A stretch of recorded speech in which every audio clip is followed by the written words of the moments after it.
దేవునికి స్తోత్రం. నేటి దినాన మన అరుణోదయపు దేవుని వాగ్దానము యెషయా గ్రంథము 11వ అధ్యాయము 2వ వచనము.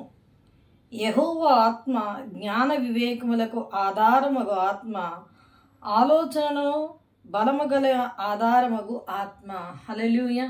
ప్రియమైన దేవుని బిడ్డ, ఇక్కడ దేవుడిస్తున్న వాగ్దానం ఏంటంటే దేవుని ఆత్మ, యెహోవా ఆత్మ అనగా పరిశుద్ధాత్ముడు.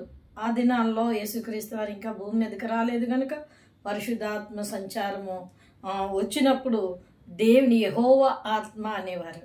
కనుక నేటి దినాల్లో యేసుక్రీస్తు వారు ఆరోహణమైన తర్వాత పరిశుద్ధాత్ముడు భూమి మీదకి దిగి వచ్చారు కనుక ఇప్పుడు పరిశుద్ధాత్ముడు ఏమొస్తుందట, జ్ఞాన వివేకములు కలిగిన ఆత్మగా ఆయన నీ మీదకి దిగి రాబోతా ఉన్నాడు.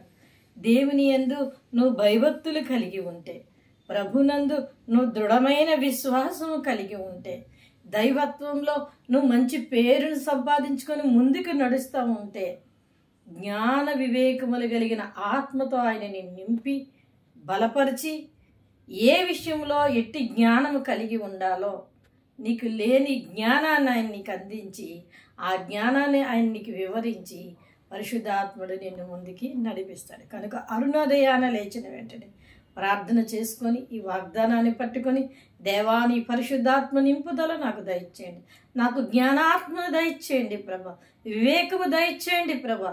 ఎప్పుడు ఎలా ఆ యొక్క పొంచి ఉన్న బలహీనతలు నా మీదకి వచ్చినప్పుడు నేను ఎలా తప్పించుకోవాలో నాకు వివేకం దయచేయండి ప్రభా అని ప్రార్థన చేసినప్పుడు దేవుని ఆత్మ జ్ఞాన వివేకాలు నీకు ఇచ్చి నిన్ను ఆ వలలో, అపవాది వలలో చిక్కకుండా తప్పించి నేను నడిపించి అనేకులకి ఆశీర్వాదకరంగా నిలబెడతారు.